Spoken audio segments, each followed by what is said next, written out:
CrossNyt TV præsenteres i samarbejde med Yamaha Store Ringsted. CrossNyt TV på tur på Brorskovbanen, hvor vi har fanget Kenneth, og vi ved, at du har været nede og kørt Hollands mesterskab og noget. Men det jeg gerne vil snakke lidt om, det er, du kører ikke Yamaha mere, du kører på TM. Hvordan har den overgang været?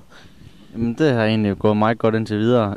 Jeg har haft en 2011, hvor jeg kørte på i vinters. Det er gået fint. Så nu har jeg fået min 12'er her for 14 dage siden, så jeg har lige noget afhængig, jeg skal køre det. Men det går godt indtil videre. Men der går altid lidt tid med at finde ind på noget nyt. Det er selvfølgelig ikke maskinens skyld eller noget, men det bliver ligesom sådan et gammelt ægtepar, ikke? Når man har kørt på en maskine i mange år, ikke? Jo, det gør det. Og nu er jeg lige ved at forsøge med et andet styr i dag, for lige, jeg synes, det originale TM-styr er lidt højt. Så jeg prøver med lidt lavere styr, så er der sådan nogle små ting, jeg lige skal finde ud af, så skal det nok blive godt. Men hvordan og hvorledes er det gået nede i Holland? Der har vel både været godt og dårligt at sige om det, ikke?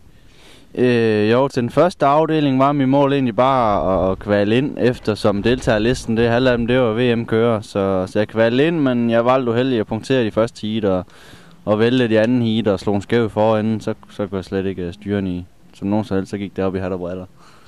Hvad skal du køre ud over DM i år? Skal du køre i udlandet og køre nogle andre afdelinger af et eller andet? Jeg skal køre alt i hollandsk. Der tror jeg, der er den 5. afdeling, der rammer sammen med det første DM. Og jeg var også stadig sidste weekend og køre hollandsk. Og så har jeg den her kommende næste 2 weekender skal jeg køre hollandsk. Og så har jeg meldt til VM i MX3 Valkenswaard. Og så holder jeg mig lidt til det. Så tager jeg måske en adak, hvis det passer ind. Det må vi se. Fordi et eller andet sted kan man vente om at sige, det med at køre sand, det har du ligesom lært. Det er du jo fantastisk til.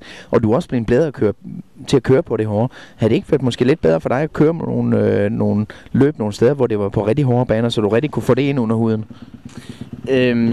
Det går man jo mene, men altså, jeg vil gerne køre det, jeg synes, der er sjovt. Jeg synes, det er sjovest at køre sand, og nogle af de der tyske afdelinger, de ligger altså noget længere væk end Holland.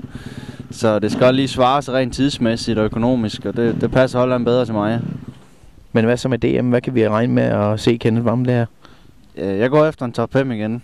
Der skal strammes baller, den bliver hård i år, igen i år.